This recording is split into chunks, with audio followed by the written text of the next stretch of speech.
Bueno, buenos días, buenas tardes, buenas noches a todos, a todos.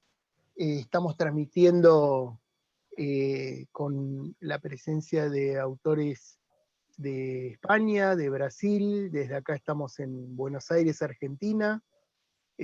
Así que bienvenidos todos a la videoconferencia número 14 de esta ya tradición que instalamos de realizar estos encuentros con autores que publican en el artículo del mes. Así que ahora nos vamos a encontrar con autores del número 288 de este mes de mayo de 2022, de Lecturas, Educación Física y Deportes, la revista que cada uno de ustedes viene encontrando hace ya más de 25 años en el sitio www.efdeportes.com. Antes de presentar a nuestros expositores, eh, comentarles que este número, bueno, tiene un número 25, que justamente recuerda estos 25 años de nuestro trabajo, nuestra intervención en este campo tan interesante, pero a la vez tan complejo, que articula educación, deporte, educación física, la salud integral, que comprende aspectos multidisciplinarios, eh, autores de distintos centros y también de distintas formaciones, lo que ha dado una característica muy particular a la revista de publicar muchas cuestiones alternativas, innovadoras. Bueno, que esto se refleja en el conocimiento que tienen en distintos lugares en el mundo, ¿no? Así que para nosotros una alegría este momento, que en parte es seguir adelante, no es que termina nada acá, pero bueno, siempre es bueno festejar estos momentos. Recordar, en realidad la tapa de la revista era del mes pasado, pero bueno, ahí perdimos a un compañero de la vida, de aventuras, de encuentros intelectuales, que fue Roberto Di Gianno. Lamentablemente este mes perdimos a otro compañero de estas aventuras, que es el doctor Armando Forteza de la Rosa. Eh, Armando era un docente, investigador cubano. Él fue una persona que formó a toda una generación de entrenadores entre fin del siglo pasado y este siglo. Es el creador de un sistema contemporáneo de entrenamiento deportivo que son las campanas estructurales de Forteza, y la verdad que es una persona que lo vamos a extrañar. Yo tuve la oportunidad además de conocerlo personalmente, y bueno, eran esas personas entrañables para quienes lo conocieron. Bueno, reconocer también el trabajo, como siempre hago, de nuestro dibujante Rodolfo Fusile, que no resulta fácil representar en imágenes algunos textos, pero bueno, de a poco lo fuimos consiguiendo. Eh, Obviamente con una pluma, con un talento notable, y también reconocer el trabajo sobre todo de la gente que trabaja por detrás, ¿no es cierto? Porque, bueno, los artículos no se publican solos, los procesos de edición y de revisión no son, no son automáticos. Todavía debe haber máquinas, pero nosotros no las utilizamos para hacer las revisiones y las producciones. O sea, ahí toca las experiencias, los talentos, el conocimiento, los recorridos académicos, las intuiciones, ¿no? de todas las personas que de alguna manera acompañan. Así que bueno, siempre nuestro reconocimiento a todas estas personas. Y bueno, a mi coeditor, Christian Pierlinger, y a Andrés Wotos, son dos personas que colaboran permanentemente para que la revista esté siempre ahí a disposición de la gente, y sostenga esta calidad que muchas personas reconocen. Bueno, hecho esta pequeña introducción, vamos a presentar a nuestro primer expositor. Le damos la bienvenida a David Revesado Carvalhares. Él es uno de los autores del artículo La importancia del enfoque pedagógico inclusivo en los programas de formación docente. David es docente en la Universidad Pontificia de Salamanca, España, una ciudad, si me permitís, David, una ciudad hermosa, imperdible de conocer, que bueno, si tienen la posibilidad de viajar a España, no dejen de visitarla. Por mi experiencia, lleven abrigo, sobre todo cuando cae la noche, porque bueno, hay una diferencia. Pasamos del verano primavera al invierno más crudo en el mismo día, pero bueno, vale la pena abrigarse bien y empezar a recorrer los barcitos ahí entre todas esas construcciones medievales que realmente impactan. Bueno, él vuelvo a David, que es graduado en Pedagogía, mención Formación y Gestión de Calidad, es máster en Estudios Avanzados en Educación en la Sociedad Global, especialidad Formación y Gestión de la Calidad en Educación, es doctor en Educación, profesor ahí en la Facultad de Educación en Salamanca, y es miembro colaborador del grupo de investigación reconocido en Educación Comparada y Políticas Educativas de la Universidad de Salamanca. Así que, bienvenido David, adelante con tu presentación. Desde ya agradecemos tu presencia. Bueno, muchas gracias. Lo primero de todo, ¿se me escucha bien, no? Sí, perfecto. Vale. Adelante. Lo primero de todo, bueno, me gustaría darle las gracias a Tulio por invitarme a este pequeño coloquio, esta pequeña jornada, que me parece muy, muy interesante, muy enriquecedora para compartir nuestros pareceres, ¿no? sobre nuestras investigaciones y nuestros trabajos. De verdad, le agradezco que haya contado conmigo y encantado de estar aquí con todos ustedes. Como bien ha dicho Tulio, voy a ser encargado de llevar a cabo esta pequeña exposición que lleva por título La importancia del enfoque pedagógico inclusivo en los programas de formación docente. Si bien es cierto que no me gustaría dejar pasar la oportunidad de reconocer el trabajo de mis compañeros que también firman este documento, como es mi compañera Marta Carrascal, ¿vale?, de la Universidad Camilo José Cela, de aquí también en España, y mi compañero Rubén Maneiro, también compañero de universidad de la Universidad Pontificia de Salamanca. Entonces, bueno, me gustaría reconocer también el trabajo que han efectuado. Bueno, en un principio, como no disponemos de mucho tiempo, he planteado esta pequeña intervención de una forma muy, muy, muy breve en torno a tres grandes ideas. Sí que les invito a que revisen el artículo de una forma más pormenorizada a través de la propia web de la revista, porque es cierto que como no disponemos de mucho tiempo, pues es difícil entrar de una forma detallada en algunos aspectos muy concretos, ¿no? Entonces, bueno, había planteado esta pequeña intervención de torno a 5, 6, 7 minutos en torno a tres grandes ideas, ¿vale? Tres grandes ideas que serían fundamentalmente una respecto a la introducción, otra respecto al método y otra respecto a los resultados alcanzados. O dicho de otro modo, ¿por qué, cómo y qué? ¿No? ¿Por qué hemos analizado esto? ¿No? La importancia del enfoque pedagógico en los programas de formación docente, enfoque pedagógico inclusivo, cómo lo hemos llevado a cabo nuestro trabajo, ¿vale? Y qué resultados hemos alcanzado. Entonces, bueno, trataré de dar respuesta a estas tres preguntas a lo largo de los próximos minutos, ¿vale? Respecto al por qué, fundamentalmente, bueno, venimos analizando ya a lo largo de los últimos años la formación docente. Si bien es cierto que por lo general suele prestarse una mayor atención a los programas de formación inicial docente. En este sentido, nosotros hemos querido hacer una distinción entre, por un lado, formación inicial y formación docente, ¿no? Es decir, no excluir a los docentes en ejercicio, ¿vale? Y reconocer también, pues, que los docentes en ejercicio, los maestros y profesores en ejercicio, también pueden tener una serie de déficits formativos a los que hay que darle soporte, ¿no? ¿Por qué analizamos la educación inclusiva? Bueno, pues porque se trata sin duda alguna de uno de los principales retos a los que debe enfrentarse el sistema educativo en los próximos años.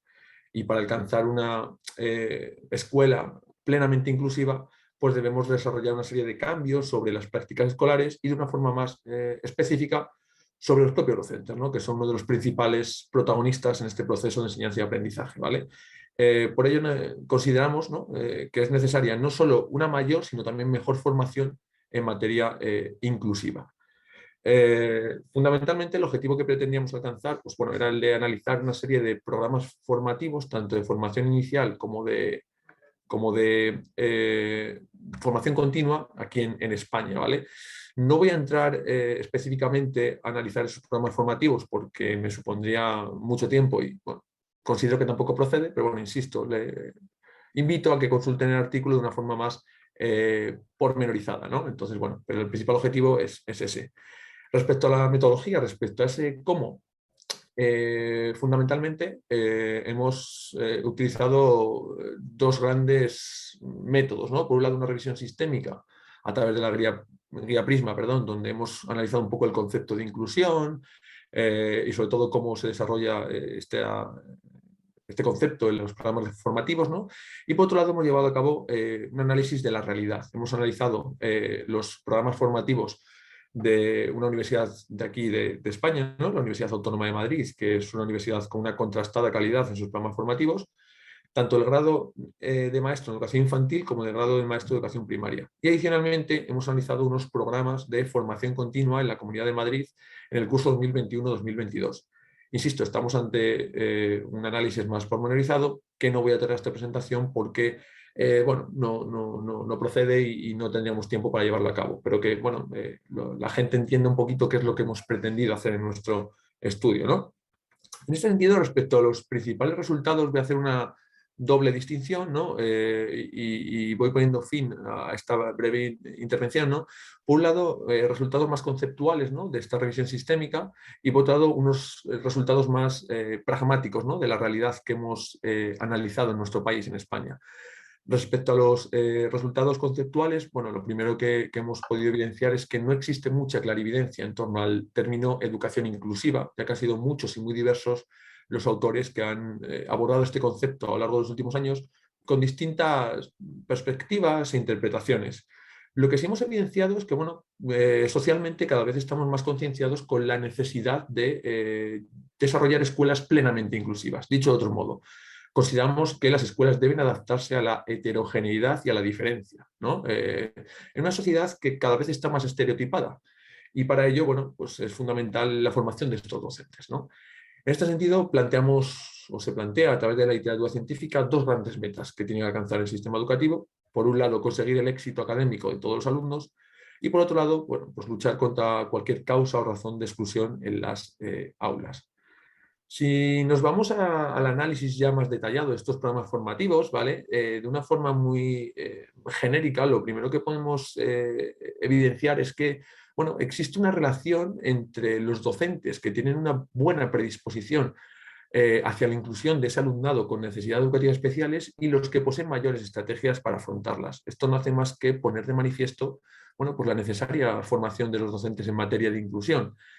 Respecto a los programas formativos, insisto, grado en maestro de educación infantil, grado en maestro de educación primaria, Universidad Autónoma de Madrid. Lo que hemos podido evidenciar fundamentalmente es que pese a que poquito a poco vamos avanzando hacia unos programas formativos cada vez más inclusivos, lo cierto es que aún nos queda un largo camino por recorrer. De hecho, bueno, yo en el artículo pongo de manifiesto, analizamos las distintas materias pues, que tienen un cierto contenido inclusivo y bueno, son bastante escasas, ¿no? Sobre todo en el grado de maestro de educación infantil. Por ello, bueno, invitamos a repensar un poco estos planes formativos o a reconfigurar estos planes formativos. Y es que al final, si queremos alcanzar unas escuelas plenamente inclusivas, pues es necesario, ¿no? Llevar a cabo un trabajo o un cambio en estos principales protagonistas como son los docentes que le permita pues bueno, afrontar los nuevos retos, los nuevos escenarios educativos, ¿no? Y por otro lado, si analizamos los planes de formación continua, y con esto ya pongo punto y final, también podemos evidenciar cómo, pues, por lo general, esta capacitación, aunque poquito a poco también va avanzando hacia, digamos, una perspectiva más especializada y más inclusiva, lo cierto es que también nos queda un largo camino por recorrer.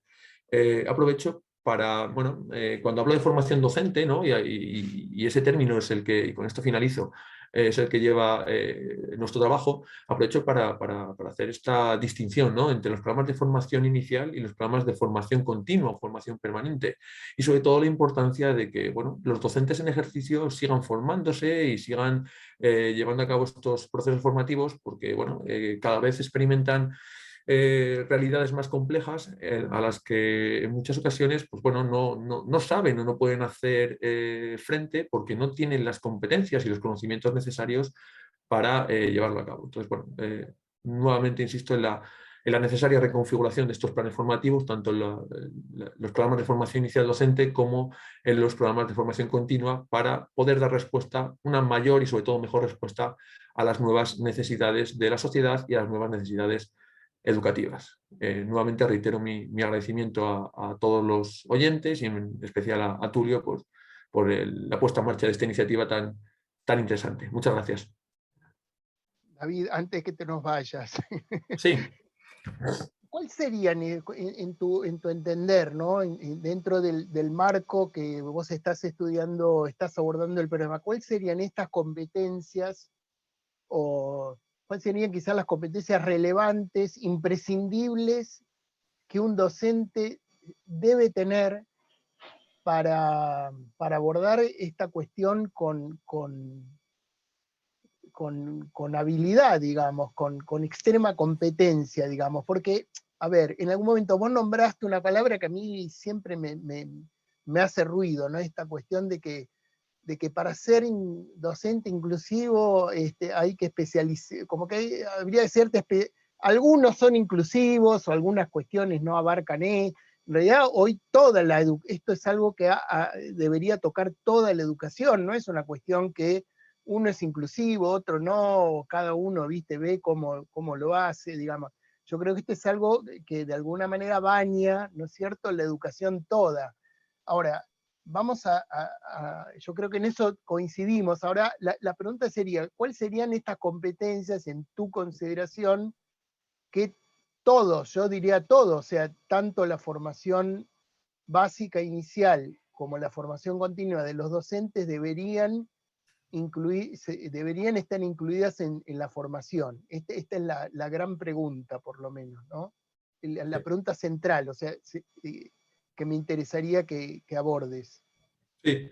Bueno, aquí en España, bueno, mejor dicho, en Europa, como sabréis, desde el año 2010 se puso en marcha el Espacio Europeo de Educación Superior.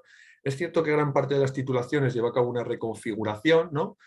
Y lo cierto es que, bueno, muchos planes formativos no se han adaptado, ¿no?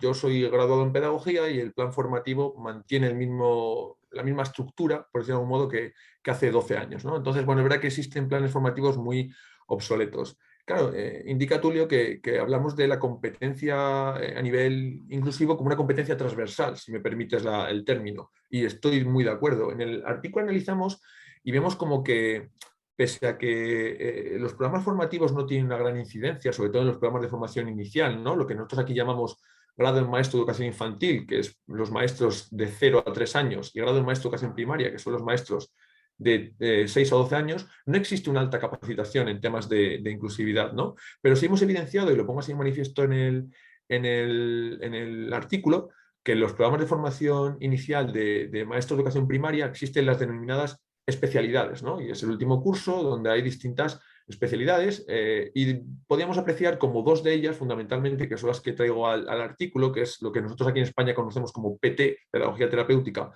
y AL, ¿no?, que es Audición y Lenguaje, sí que tenían una mayor competencia, una mayor formación en materia de inclusión. ¿Qué es lo que ocurre? Lo que nosotros demandamos es lo que el propio Tulio ha dicho, ¿no? Una mayor capacitación durante todo el proceso formativo y que todos los maestros generalistas puedan tener una cierta competencia en materia de inclusión. Respecto a la pregunta que efectúa, ¿qué es lo que debemos hacer? Bueno, es cierto que el ámbito de inclusión es muy amplio, ¿no? Yo tengo un pequeño conocimiento, yo trabajo en el contexto universitario, tengo un pequeño conocimiento del sistema educativo español y lo que veo es que, bueno, las aulas cada vez son más heterogéneas. Nos encontramos con alumnos de altas capacidades, nos encontramos con alumnos con necesidades educativas especiales, nos encontramos con alumnos con problemas de audición y lenguaje, nos encontramos con alumnos con TDAH. Entonces, claro, es complicado ofrecer, digamos, una cobertura específica ad hoc para todas las, digamos, situaciones que vamos a encontrarnos en el aula. pero lo que sí que es evidente es que tenemos que llevar a cabo una mayor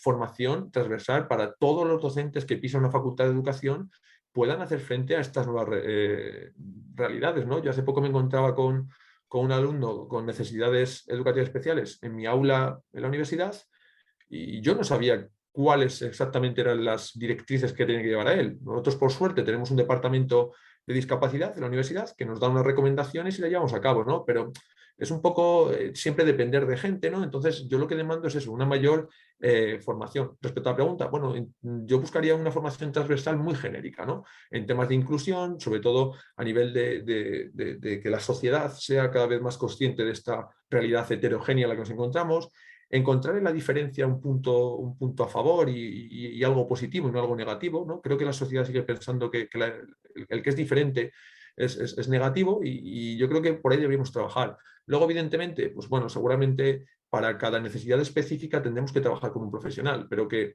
al menos en una primera instancia el profesional de educación pueda dar un pequeño soporte, ¿no? Que a día de hoy no está capacitado. Yo le pregunto a mis alumnos en el aula, ¿qué es lo que ocurriría si tú te encuentras con un alumno con necesidades? Y no saben ofrecer una respuesta. Entonces, yo creo que algo estamos haciendo mal desde la universidad cuando ellos no saben ofrecer una respuesta a una realidad emergente. Sí. La próxima pregunta te iba a hacer, pero vamos a pasar a otro tema que me parece que ahí hay una cuestión que aborda, en algún punto empezamos a tocar más un tema político que educativo, ¿no es cierto? Hay cuestiones, viste, que pasan hoy, bueno, que pasan en España, pero también pasan en Brasil y en Argentina, están pasando que, digamos, dicen otra cosa, ¿no es cierto? O sea, por un lado, el discurso de la inclusión opera dentro de una sociedad que es bastante excluyente, ¿no? Entonces, no es, o sea, eh, por eso digo que no es fácil abordar el problema, ¿no? No es exclusivamente, o sea, la educación sí o sí lo sabe que lo tiene que abordar, pero como vos lo decís, también es un tema de la sociedad toda, ¿no? Sí, el mayor problema que yo veo y que yo siempre lo traigo, no solo en este sentido, sino en muchos ámbitos, ocurre en España y me imagino que ocurrirá en Argentina, ocurrirá en Brasil, es que existe, y hago alusión creo que al término brecha, existe una brecha, una ruptura entre... hace poco yo leía un artículo de prensa aquí de un profesor de la Universidad de Santiago en España, que el titular era muy impactante, decía algo así como los alumnos piensan que le engañamos. Entonces lo que quería transmitir con eso es que lo que nosotros trabajamos en el aula nada tiene que ver con lo que luego ellos ven en sus prácticas en el sistema educativo, ¿no? Entonces el principal problema, como indicas, sí, a nivel legislativo en España la inclusión está reconocida. España desde la transición democrática tiene dos principios o dos ejes vertebradores que son inexpugnables, como es el derecho a la educación y la igualdad de oportunidades. Es decir, sobre el papel, la inclusión es algo que el sistema educativo español tiene muy impregnado y muy reconocido. ¿Qué es lo que ocurre? Que evidentemente, bueno, luego la realidad es muy distinta. La realidad es que los docentes no saben hacer frente a las nuevas necesidades, la realidad es que estamos en una sociedad bastante excluyente y en un sistema educativo que, aunque vamos caminando poquito a poco hacia un sistema cada vez más inclusivo, aún tiene déficit en este sentido, ¿no? Entonces, bueno, esa brecha entre lo que ocurre en la Facultad de Educación y lo que ocurre en el sistema educativo es la que hay que subsanar.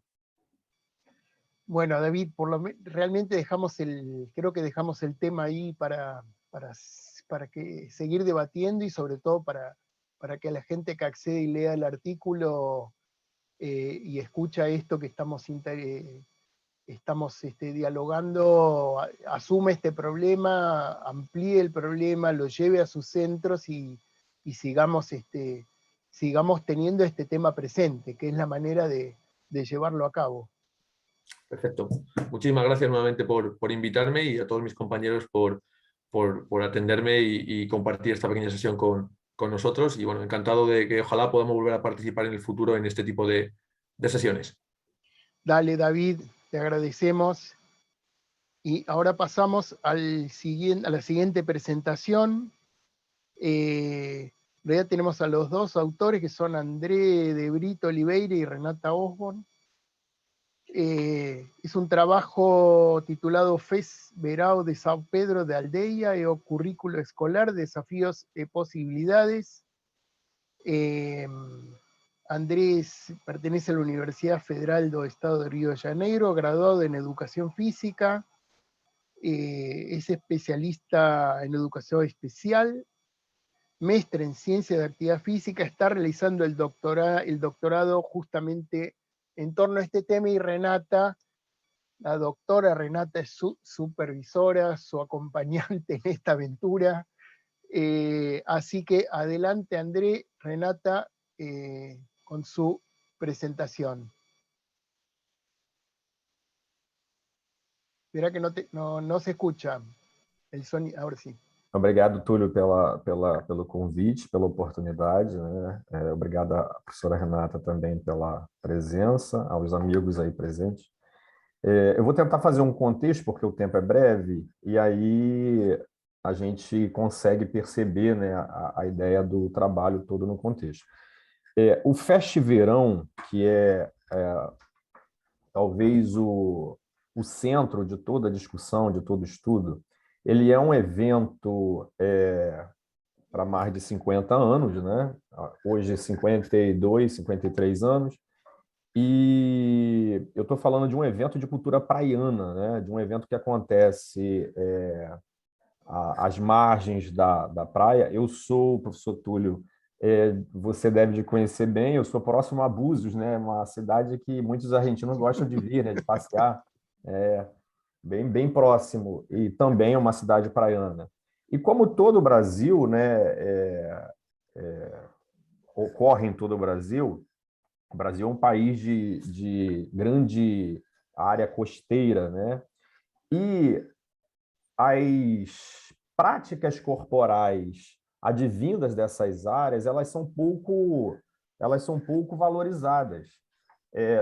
Eu acho que caberia até um debate aqui, né, quase que internacional, não sei se isso em outros países ocorre, mas no Brasil a gente tem, felizmente ou infelizmente, isso vai depender muito da visão de quem está dialogando, nós temos uma hegemonia muito forte em torno dos esportes coletivos, principalmente os esportes de quadra, basquete, voleibol, futsal, handebol. Isso é uma característica muito presente nas escolas brasileiras de modo geral.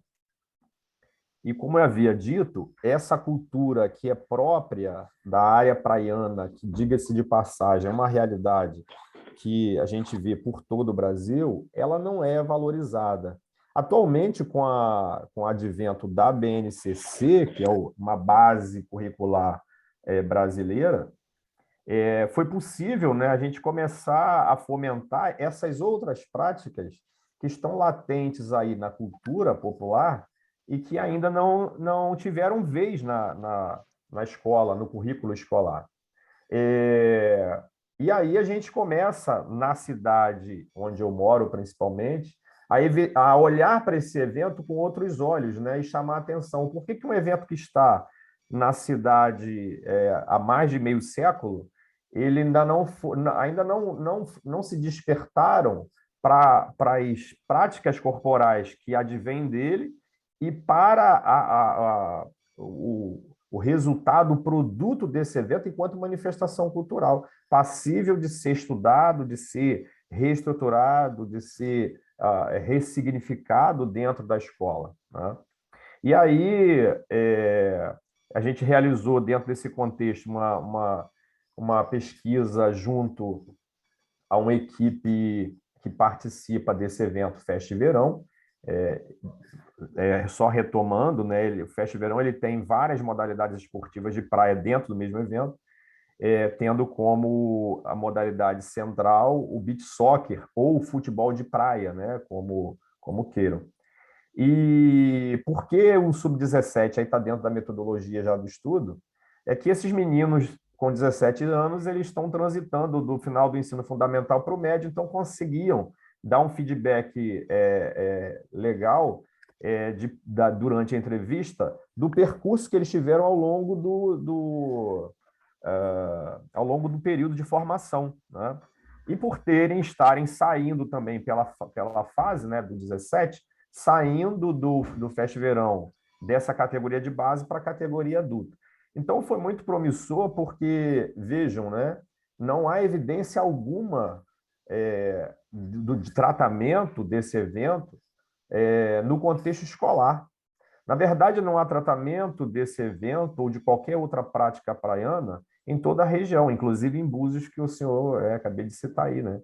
Então, infelizmente, a cultura local ela não é apropriada e, consequentemente, mantém-se a hegemonia desses esportes mediatizados, desses esportes coletivos, que não estão presentes, e eu ouso dizer também nesse momento, eles não estão presentes só na escola brasileira, eles estão presentes na universidade, no topo onde formam os professores.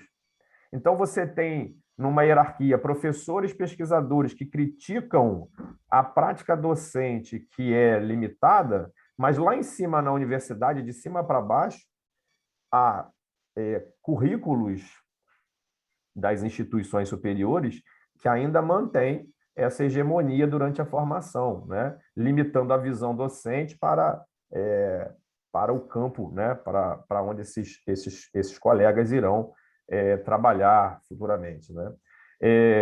Então, eu trago para essa discussão a possibilidade, a visão, por exemplo, de Bourdieu sobre o campo, né? O Fest Verão aí seria o campo, né? Onde ocorre a manifestação, a prática, né? As diferentes práticas de praia seriam os hábitos, né? Que é outro conceito do Bourdieu, que está também alocado aí no trabalho. E uma vez que o professor se insere nesse campo, uma vez que esse campo é valorizado e os hábitos são estudados no sentido de serem considerados importantes para o trabalho escolar, esse currículo ele passa a ser modificado. Então, a minha missão hoje, inclusive, já fechando minha fala, é não só evidenciar essas práticas, mas criar alternativas e caminhos para que nós tenhamos um currículo, talvez a princípio muito pequeno, em âmbito regional, que valorize essas práticas, e aí eu consigo ver isso numa dimensão macro de todo o Brasil. Eu estou falando de país, mas outros tantos países têm a mesma realidade, que possam valorizar essas práticas, né, no contexto nacional. E olha que isso, né, vai ter impacto significativo diretamente com o trabalho universitário, porque lá é onde começa tudo, né? E, infelizmente, acaba que mamãe faz, também. Não precisa chorar. Acaba que essas práticas elas não são, infelizmente, valorizadas. Então, para que essas práticas sejam reconhecidas de fato pela escola, é preciso que a gente tenha um olhar diferenciado para dentro do currículo. E aí, como resultado da pesquisa, os alunos, né, apontam sistematicamente a necessidade e a vontade de ter essas práticas nas escolas. Há escolas que ficam à beira da água, pode ser assim, e não tem prática alguma de praia, né? As práticas estão centradas na quadra, onde tem lá o que a gente chama no Brasil de quarteto fantástico, né? As práticas mediatizadas aí. Então, para finalizar, a gente tem, então, grandes possibilidades de criar mudanças, de criar alternativas, de impactar nos diferentes currículos, seja da escola ou da universidade, a ponto de repensar toda essa prática docente que vai desde, né, os bancos superiores das universidades até a disciplina escolar, onde a gente coloca em prática todo o nosso trabalho. Finalizando, agradeço aí ao professor Túlio pela oportunidade, aos colegas presentes. Se a Renata quiser comentar alguma coisa também, deixo à vontade aí a condução do professor Túlio. Obrigado, Túlio. Gracias, André. Sí, queremos escuchar a Renata, sí o sí, así que adelante. Essa pesquisa do André começou no mestrado em Ciências da Atividade Física da Universidade Salgado de Oliveira, onde nós temos uma linha de pesquisa sobre atividades físicas e os aspectos socioculturais. Agora ele já está adentrando o doutorado. Então, ele foi complementando, desenvolvendo ao longo do término do mestrado e do início do doutorado ele foi complementando essa pesquisa. Eu acho a pesquisa muito interessante, né? Ele foi o grande líder dessa pesquisa, eu fui a orientadora e a coautora segunda, né? Coautora do artigo. Eu vejo que a necessidade que o professor de educação física escolar ele não limite sua visão sobre o papel da educação física.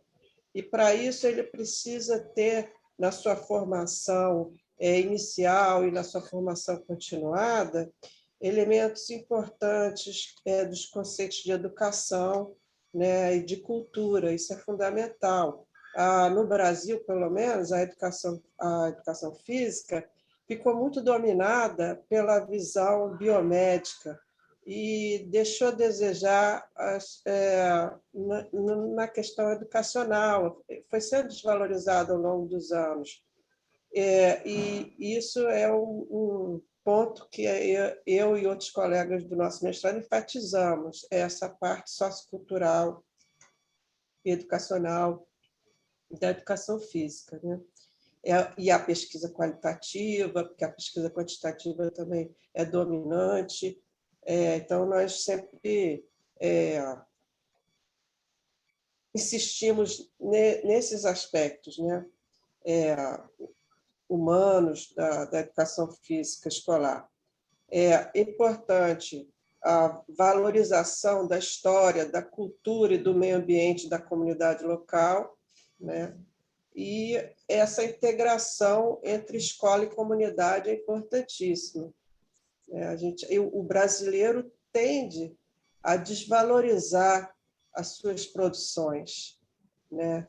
E o caminho, nós achamos que o caminho é o contrário. Nós, brasileiros, temos que valorizar os esportes de praia, que nós temos uma longa costa, temos que valorizar esportes da nossa cultura, como a capoeira, ou atividades físicas como o samba, enfim.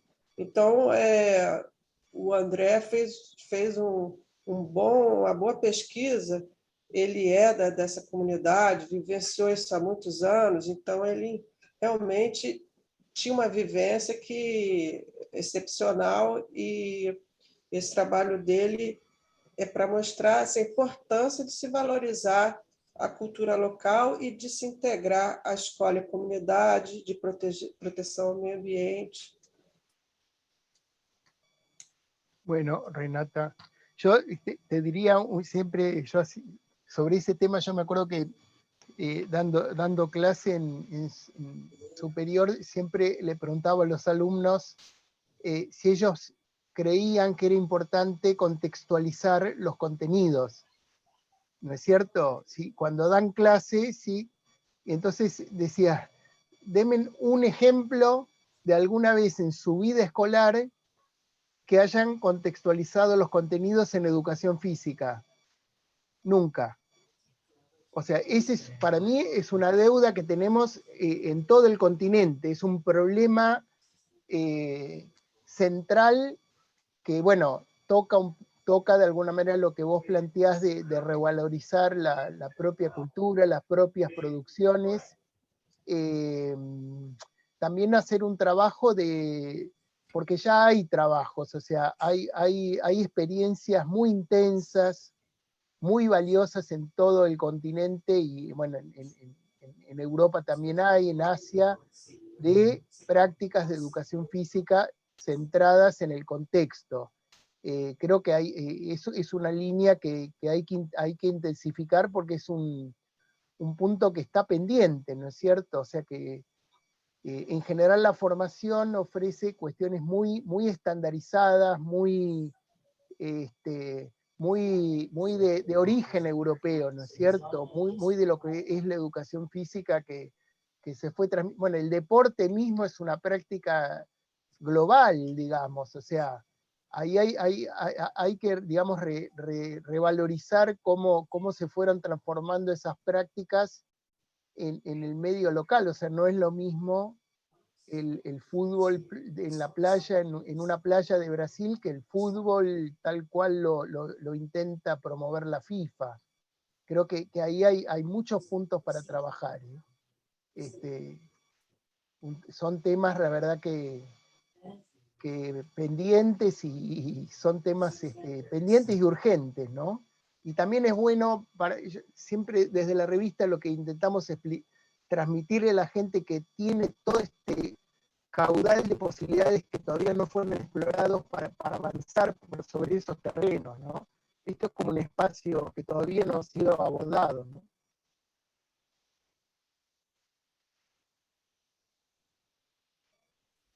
Sim, professor. É importantíssimo essa valorização da cultura local.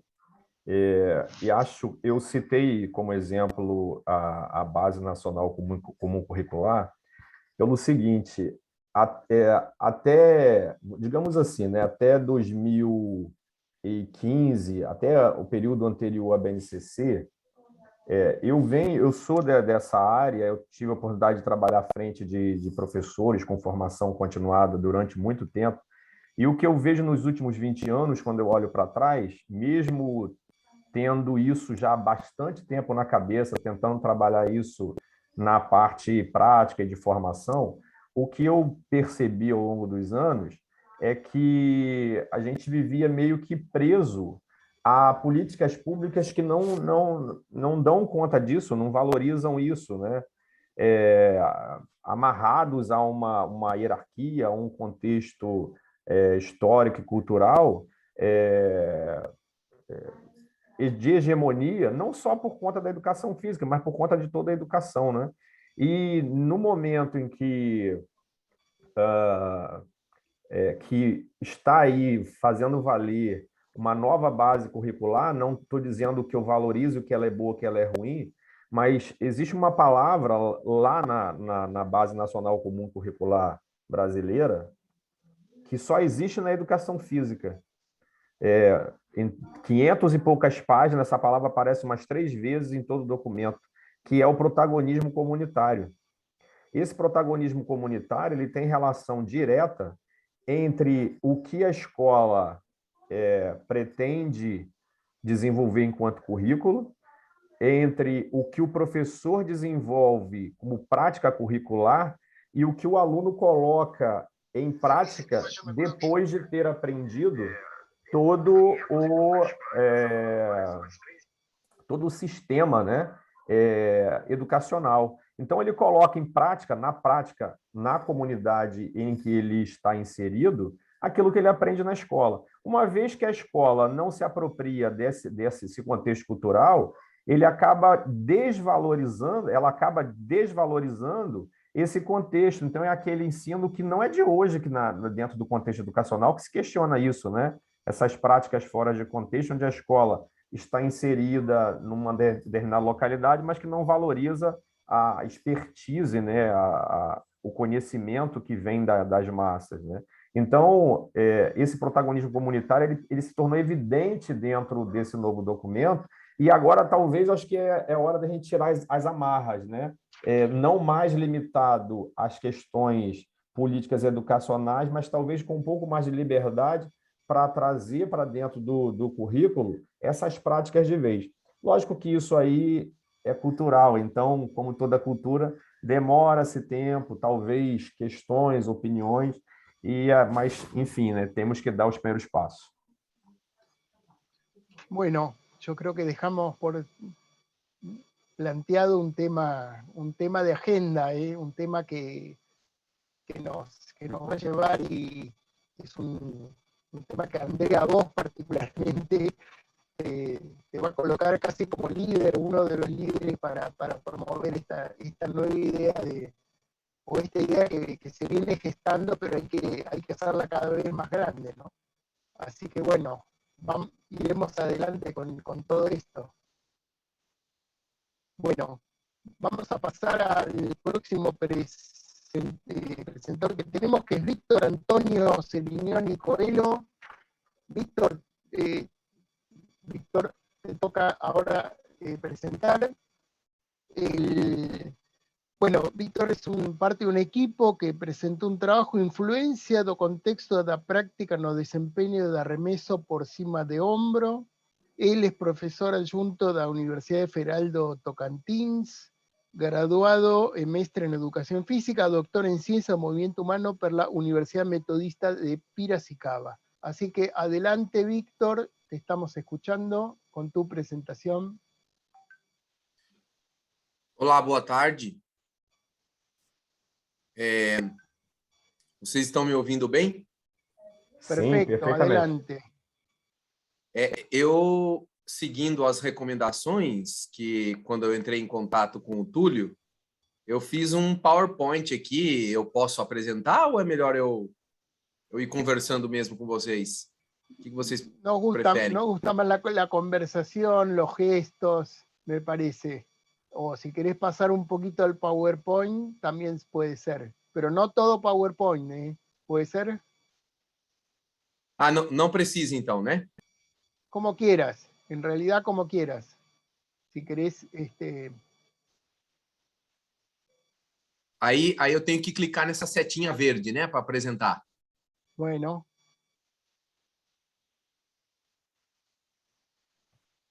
Deixe-me ver aqui se eu consigo.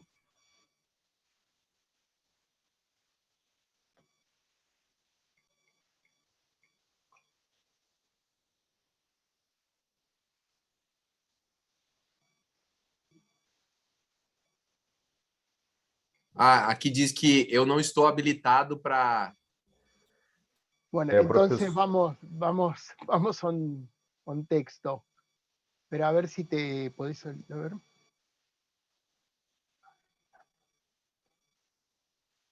O André, você ia falar alguma coisa? Não, leva aí. Vai ser muito bom ouvir você. Porque a configuração desse programa tem que estar autorizado. Se não tiver autorizado, não vai. Maravilha. Então vamos no diálogo aqui mesmo. Bom, queridos, eu sou o professor Vítor, da Universidade Federal do Tocantins, autor aí, juntamente com os meus colegas e até professores que participaram até da minha formação como mestre e doutor, escrevemos, né, esse texto que fala um pouco sobre diferentes contextos, né, na prática, na ação da habilidade motora de arremessar por cima do ombro. Como participantes, né, nós também temos o professor Samuel Bento, que fez, junto comigo, o mestrado na Universidade Metodista de Piracicaba, no estado de São Paulo. Foi na Universidade Metodista que me formei, na graduação, no mestrado e no doutorado, e atualmente leciono aqui no Tocantins, aqui no Norte, no curso de Educação Física aqui da Federal do Tocantins. Junto conosco temos o professor Ídico Pellegrinotti e a professora Ruth Stanislava. Muito bem. O que nos levou a fazer essa pesquisa, né? Havia digamos assim, uma problemática, um questionamento da nossa parte, em que a habilidade existe, né, na literatura, né, um reforço muito grande de olhar para os níveis de habilidades motoras apenas em situação de teste formal. Então, existem alguns protocolos, né, científicos que são utilizados para avaliar as habilidades motoras apenas numa perspectiva de avaliação formal, de teste formal. E aí a problemática surge exatamente por isso, porque começamos a questionar como seria encontrar estratégias metodológicas para observar essa habilidade sendo feita em contexto natural, seja, por exemplo, em um festival de atletismo ou uma competição de atletismo, ou até mesmo em um jogo, em uma atividade lúdica, em que a criança, no meio da aula de educação física, esteja desempenhando esta esse jogo que a leva a executar a habilidade de arremessar por cima do ombro. Então, diante dessa problemática, a nossa pesquisa foi exatamente essa: verificar o nível de habilidade nesses 3 contextos. Então, nós preparamos, né, metodologicamente para realizar a filmagem de 45 crianças, basicamente aí em idade escolar, tanto meninos e meninas, e através do uso de 2 filmadoras, nós conseguimos fazer os testes das habilidades, da habilidade motora de arremessar por cima do ombro nas 3 situações. Quais são as 3 situações? A situação do teste formal, a situação de um festival de atletismo, uma competição de arremessos e um jogo lúdico onde as crianças tinham que arremessar, né, a pelota, a bola, o mais distante possível. E o que chama a atenção, né, na pesquisa é que, primeiramente, algo que tem acontecido na literatura, no que tange aí, na literatura de comportamento motor, desenvolvimento motor, que a gente tem observado que os níveis de habilidades básicas, eles estão ficando cada vez, eles estão sendo amadurecidos cada vez mais à frente do que a literatura sempre preconizou. A literatura sempre estabeleceu ali que o nível de proficiência motora das habilidades básicas, o nível ali maduro das habilidades básicas, estaria por volta do 7º ano de vida da criança, né? Em torno de 7 anos, ela já deveria ter essa proficiência em habilidades básicas, tais como o arremessar por cima do ombro. Só que a literatura tem mostrado que cada vez mais as crianças estão avançando na idade e demorando mais para conquistar esse nível de proficiência, o que, de certa forma, tem influenciado a vida dessas crianças, até mesmo nas aulas de educação física. Quando, então, observamos essas habilidades, o nosso trabalho ele corrobora, né? De certa forma, ele está no mesmo, na mesma linha, né, do que a ciência tem observado recentemente. As crianças, elas não apresentaram um nível de proficiência maduro, né? Então, a maior parte das crianças não atingiu esse nível maduro de proficiência na habilidade de arremessar por cima do ombro. Um outro resultado interessante foi quando, então, nós, ao analisarmos os níveis de habilidade que as crianças desempenharam nas 3 situações de teste, de festival e de jogo, nós observamos que na situação de festival e de jogo, o nível das crianças foi mais elevado do que na situação de teste. O que nos levou a discutir no nosso texto, né, na nossa pesquisa, exatamente que o contexto formal, muitas vezes, ele não traz toda a complexidade, toda a motivação e toda a capacidade que a criança desempenha na resolução de problemas motores, por exemplo, que um festival, uma competição e um jogo lúdico normalmente traz. E o que muitas vezes a literatura discutia é exatamente que, em uma situação mais complexa, a criança, a princípio, deveria demonstrar um nível habilidoso inferior. E o que nós observamos na nossa pesquisa é que, nessas situações mais naturais de desempenho da habilidade de arremessar, a criança teve um nível habilidoso mais elevado. O que, de fato, nos levou a discutir no trabalho exatamente essa proximidade da situação. Então, essa situação de festival, essa situação lúdica, ela está mais próxima da natureza, do desempenho, do movimento, da vida da criança, o que acabou levando a estar, de certa forma, mais motivada, mais engajada naquela situação, e que provavelmente pode ter elevado o nível habilidoso dela. Óbvio que a gente finaliza a pesquisa levantando a possibilidade de maiores investigações a esse respeito, porque sabemos que a literatura ainda se firma nos protocolos e nos testes padronizados, né, e formais, mas, de certa forma, nós levamos a reflexão para que possamos compreender mais o nível dessas habilidades nas situações em que a própria educação física está acontecendo. A gente sabe que a aula de educação física, ela não pode ser uma aula que privilegia, muitas vezes, só o expert, né, na ação motora, e não uma aula de educação física também que esteja só baseada nesse teste formal. Porque a gente sabe que a aula de educação física, ela compõe uma série de conteúdos, e muitos desses conteúdos estão voltados para os jogos, brincadeiras, práticas corporais de diferentes manifestações corporais, como até mesmo vocês estavam discutindo agora há pouco, né? Então, essa foi, entendemos, né, nós como autores, né, como que construímos esse texto, entendemos que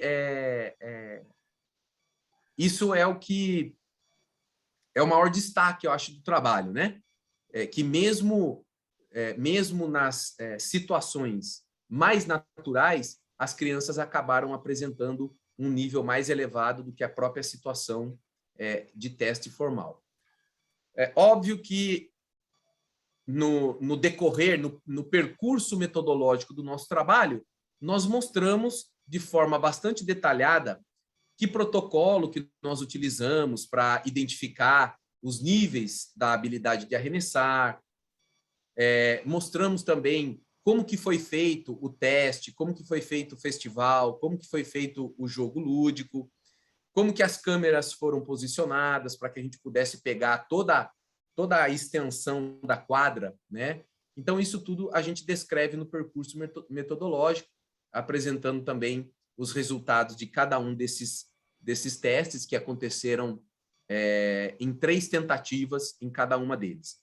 Mas, de forma geral, o que nós conseguimos observar e que foi bastante intrigante para a gente é exatamente isso, que a criança, na situação mais natural, naquilo que está mais próximo do contexto de vida dela, que é exatamente a competição, a possibilidade de jogar com o outro, de jogar com outras crianças, de estar convivendo ali, ela apresentou um nível até mais elevado do que aquela situação formal em que você coloca a criança ali como se fosse apenas medi-la naquele momento, né? De forma unilateral.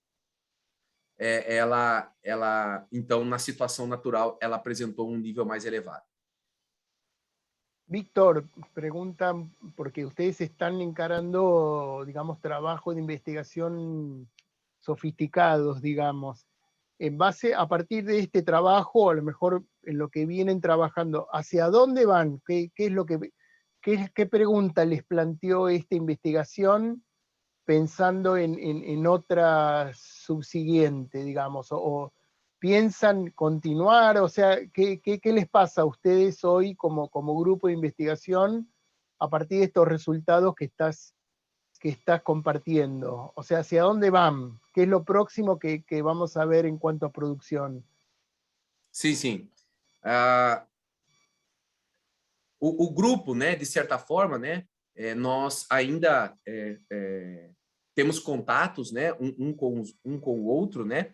Entretanto, na continuidade desse trabalho, o nosso colega Samuel Bento, que transformou esse trabalho inicial em levando essa discussão, né, da ação motora do arremesso por cima do ombro, ele transformou isso na tese de doutorado dele. Ele está terminando o doutorado dele.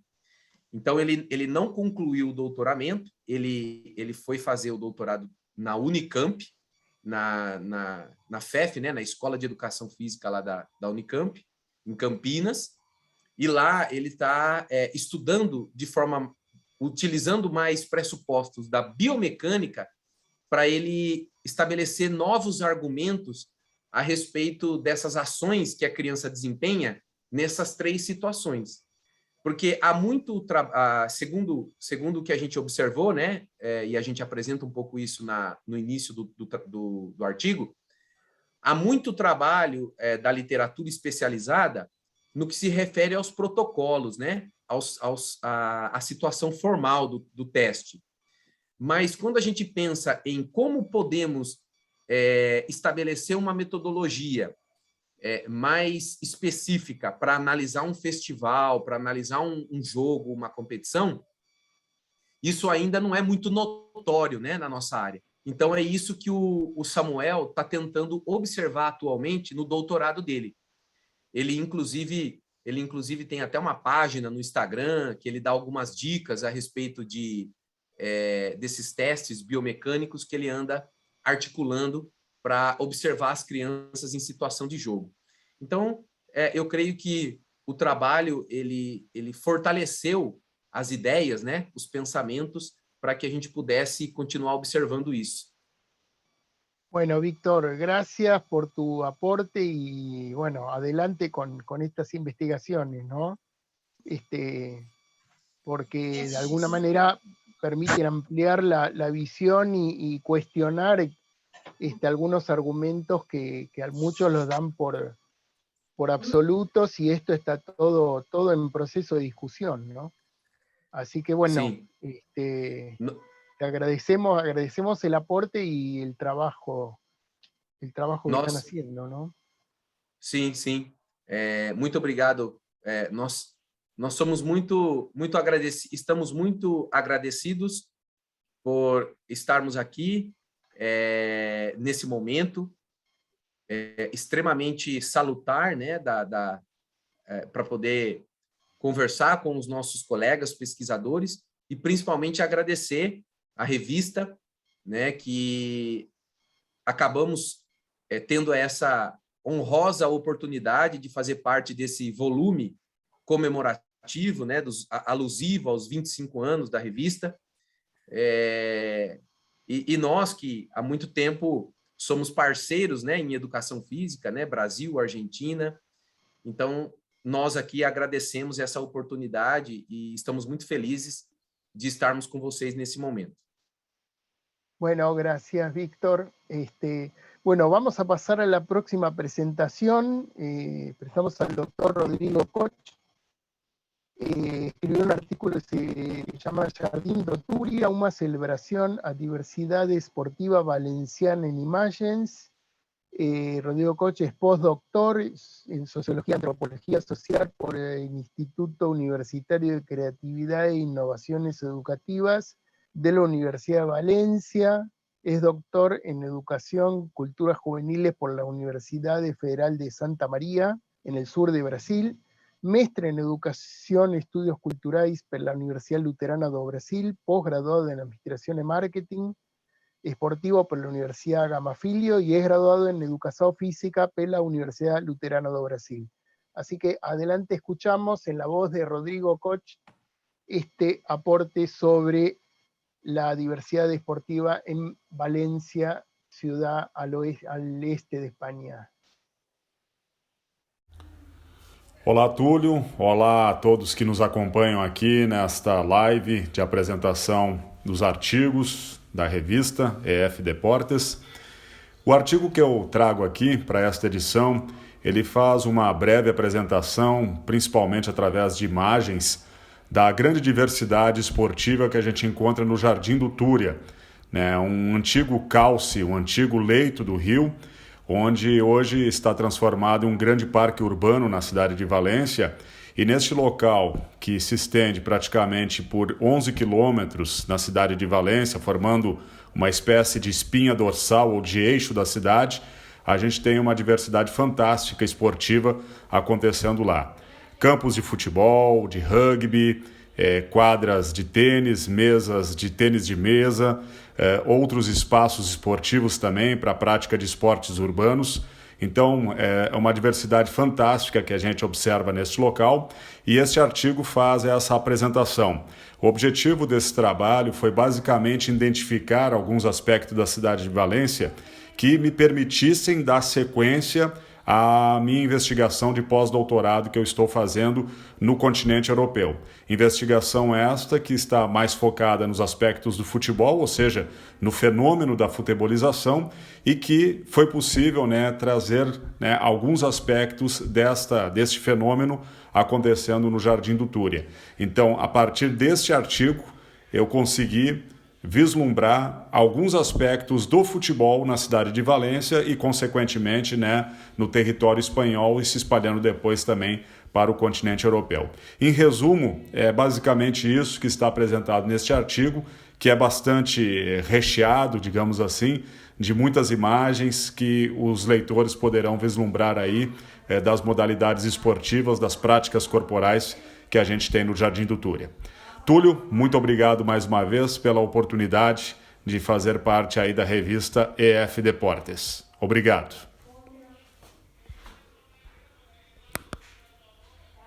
Ahora vamos en la voz, bueno, recomiendo ese artículo, un artículo muy interesante vinculado a la diversidad deportiva y cómo una ciudad como Valencia, estamos hablando de una ciudad, no sé, de casi 2000 años de historia, hoy se ha transformado y tiene todo un espacio, un antiguo espacio que como el lecho del río y es toda una zona donde la gente tiene para la recreación y tiempo libre. Bueno, vamos al siguiente aporte, que es el de Aline Vanderlei de Barros, un trabajo titulado Práctica Esportiva de Trilhas no Estado do Río de Janeiro. Aline es licenciada en Educación Física por la Universidad Federal Rural do Río de Janeiro. Adelante con la voz de Aline. Olá a todos, sou Aline Vanderlei de Barros, licenciada em Educação Física pela Universidade Federal Rural do Rio de Janeiro e uma das pesquisadoras do artigo Prática Esportiva de Trilha no Estado do Rio de Janeiro. No que diz respeito, segundo o Dourado et al. 2018, o corpo humano possui diferentes contornos, cores, formas e significados, os quais fazem parte de um contexto sociocultural. Com a migração da zona rural para o espaço urbano, houve o afastamento entre o ser humano e a natureza, Silver Richer, 2016. Com o tempo, fatores sociais podem ter diminuído o contato do corpo com a natureza por motivos de confinamento do trabalho, violência das metrópoles, recurso tecnológico que causa isolamento social, exploração e controle sobre o meio ambiente. Nessa perspectiva, Le Breton 2013 afirma que nunca como hoje as sociedades ocidentais utilizaram tão pouco o corpo, de maneira que até as técnicas elementares de caminhar e ocorrer são solicitadas ocasionalmente na vida cotidiana como atividade de compensação e ou manutenção da saúde. Para manter o corpo ativo em um tempo que foca a estética corporal, na natureza observa-se mecanismos de vivência corporais realizados sem automatização ou previsão do movimento. Como há provável risco, requer muita atenção pela possibilidade de gerar acidentes, como os esportes de aventura, Pereira et al. 2008, que são os esportes de contato com a natureza. E um desses esportes de aventura é a trilha, senderismo trail sport, que consiste no ato de caminhar entre atalhos naturais almejando maior contato com a natureza. Soares 2009. É um esporte acessível, pois não exige grande quantidade de equipamento e os locais para a prática de trilha são bem variados e amplamente distribuídos pelo Brasil. Soares 2009. Nesse contexto, diante das condições diárias adversas, principalmente frente à correria das grandes cidades e o consequente estresse ocasionado, vê-se a adesão da prática de trilhas como uma ferramenta valiosa. Nunes et al. 2021. Assim, entende-se que a coexistência entre corpo e natureza se modificou com o passar do tempo e, para restabelecer esse contato, uma das alternativas que o homem dispõe é o esporte de aventura. Em vista disso, na complexidade de elucidar a relação corpo-natureza na atualidade, objetivou-se investigar as percepções e motivações de praticantes acerca da prática esportiva de trilha, especificamente em parques florestais situados no estado do Rio de Janeiro. Dos métodos utilizados, a pesquisa foi aprovada pelo Comitê de Ética em Pesquisa da Universidade Federal Rural do Rio de Janeiro. Adotou-se uma abordagem qualitativa, Zanella 2013, de delineamento transversal, Panteres et al. 2009 e de caráter descritivo Trivinjo 1987. Quanto ao instrumento, aplicou-se um questionário estruturado com 12 perguntas abertas, Negrini 2017. A forma de coletar os dados foi acordada com a responsável de determinado grupo de trilha do Estado do Rio de Janeiro. A princípio em dias agendados, a pesquisa foi apresentada aos praticantes do grupo no Parque Estadual da Pedra Branca, Barra de Guaratiba, Rio de Janeiro, e no Parque Nacional da Tijuca, Alto da Boa Vista, Rio de Janeiro. Posteriormente, de forma online, foi enviado o link com acesso ao Google Forms para o preenchimento do termo de consentimento livre e esclarecido e do questionário. Adotou-se a coleta online para não interromper a rotina da atividade. Os dados oriundos do questionário foram organizados e tratados mediante a técnica de análise de conteúdo, englobando as seguintes fases: pré-análise, exploração do material e do tratamento dos dados. As categorias de análise foram traçadas a priori, observando a natureza das perguntas feitas aos praticantes, Bardan 2011. Dos resultados e discussão, os dados qualitativos propiciaram uma diversidade de achados, tipificados de forma interpretativa por suas semelhanças e distribuídas em 4 categorias de análise, são elas: categoria, relação corpo-natureza na atualidade. Quando indagado sobre a compreensão desta relação, as características destacadas foram ato terapêutico, sensação de paz interior e refúgio da agitação do dia a dia. Categoria percepção e sentimentos ao praticar a trilha. Os participantes destacaram uma pluralidade de aspectos que a trilha gera como um momento de superação e realização, por permitir vencer os obstáculos. Categoria vida profissional versus vida pessoal. Foi solicitado que estes contassem um pouco sobre a sua rotina profissional e, se possível, como conciliavam a vida profissional com a vida pessoal.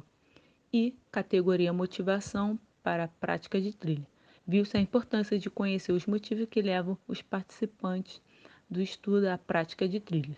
Importa ressaltar que a igualdade de homens e mulheres participantes da pesquisa não se objetivou comparar as motivações entre os mesmos. Conclusão: baseado no referencial teórico e nas respostas obtidas pelos participantes da pesquisa, o homem contemporâneo tem buscado na natureza melhores condições de saúde e bem-estar, minimizando o confinamento e isolamento socioambiental. Os resultados mostram que os praticantes investigados acreditam que a trilha é um meio de aproximação entre o corpo e a natureza e compreendem essa relação corpo-natureza de forma benéfica, sobretudo no campo psicológico. Do mesmo modo, a prática de trilha é percebida como uma forma de praticar exercício físico, momento único e momento de superação e realização, por permitir vencer os obstáculos. Com isso, relaciona-se a prática com o estado de bem-estar, relaxamento, paz, humor y felicidad. Agradecemos a Aline y a Rodrigo el envío de este material que completa un conjunto de trabajos. Hay más todavía publicados que invitamos a todos los investigadores, docentes, gente que está preocupado por todos estos temas a leer y a consultar. Bueno, acá Renata, Víctor, Andrés, si quieren ir cerrando, breves palabras de cierre, y bueno, seguiremos trabajando como siempre. Adelante. Pode falar Renata, né? A dama entre os homens aqui. No, Renata es para el final, ella es... Sim, então dá La tenemos ahí como... Bem, então agradecendo... Uma estrela, sim, sim. Agradeço, então, a oportunidade que o Túlio deu, que a revista deu para estar aqui apresentando, né, um pouco do nosso conhecimento, da nossa pesquisa, relevantes pesquisas importantes, que não só traduzem, isso eu ia falar ao Vitor, não só o estudo, mas que a gente consegue fazer link com outras coisas que acabam sendo importantes também para a pesquisa em educação física. Então, agradecer por tudo que aconteceu, por esse momento, né, único também aí em comemoração da revista, e que venham outras possibilidades, né? Muito grato por tudo. Víctor. Ok. Nós também, tanto a Universidade Federal do Tocantins, como os nossos colegas da Universidade Metodista de Piracicaba, agradecemos essa oportunidade de poder trocar essas informações, essas experiências científicas, até mesmo didáticas, no que tange a nossa educação física.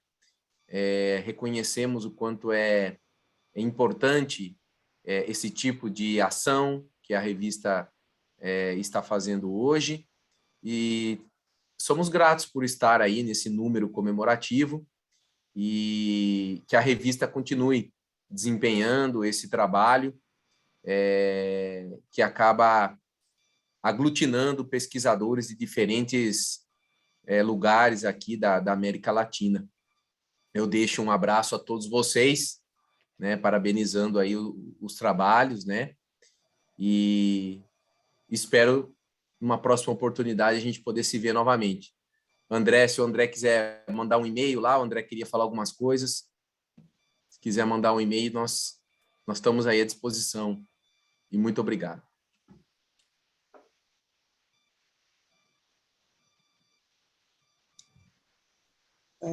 Eu agradeço a oportunidade de participar, parabenizo todos os autores e principalmente a liderança de Túlio Gutmann.